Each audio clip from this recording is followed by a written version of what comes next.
Welcome to the Explainer.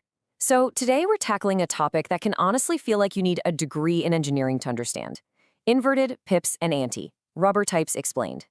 If you've ever felt completely overwhelmed by the chaotic, jargon-heavy world of table tennis rubbers, well, you're absolutely in the right place.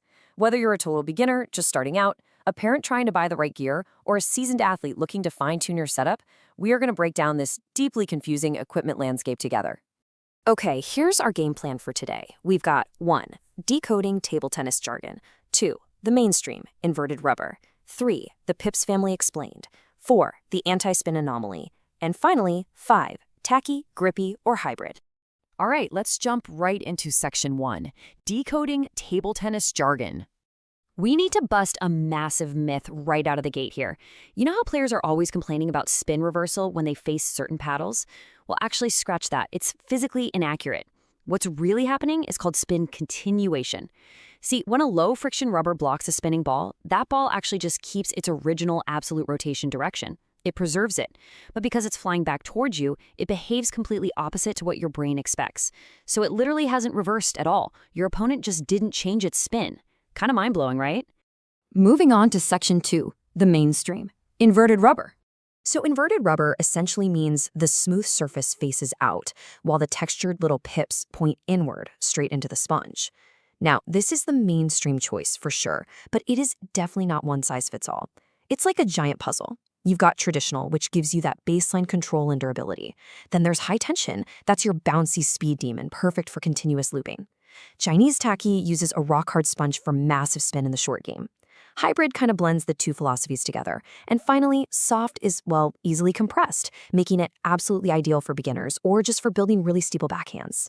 Next up, section 3, the pips family explained. Now, what happens if we literally just flip the rubber to expose those physical pips? Well, it totally changes the physics of the entire game. Let's look at short pips first. These are designed for early, incredibly fast, flat, direct smash attacks, and they have very low sensitivity to incoming spin.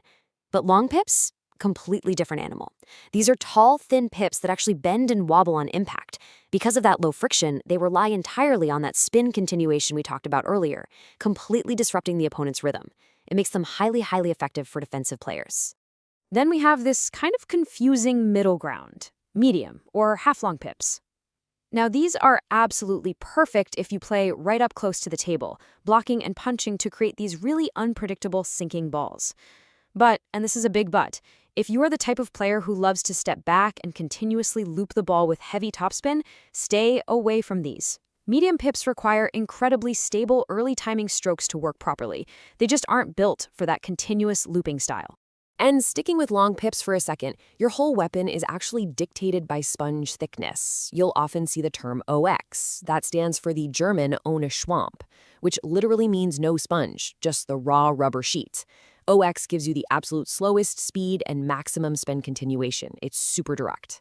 But if you want to play a more modern, active defense, actively chopping and creating your own spin, you're going to need a sponge under there, usually around 1 to 1.5 millimeters, gives the ball just enough cushion to dig in and generate rotation.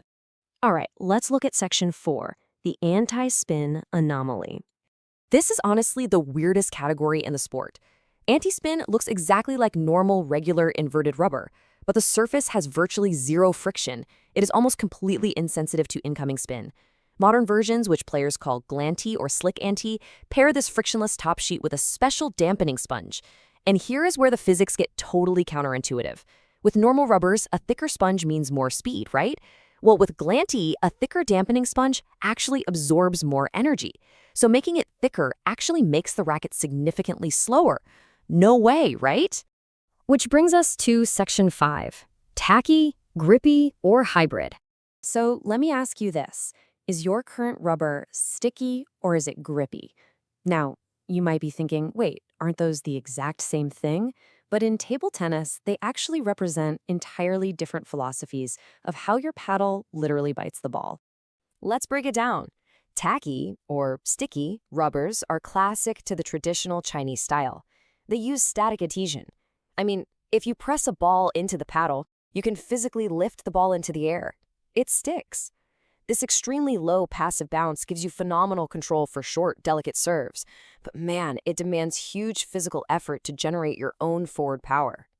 Grippy rubbers, on the other hand, which are typical of European and Japanese styles, have zero stickiness.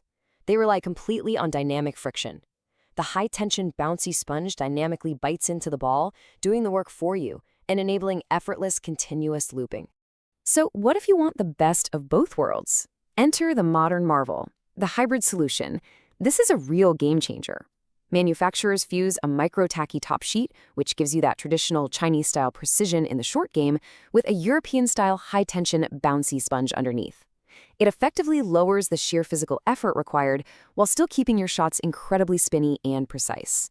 So I want you to look closely at your own paddle next time you play.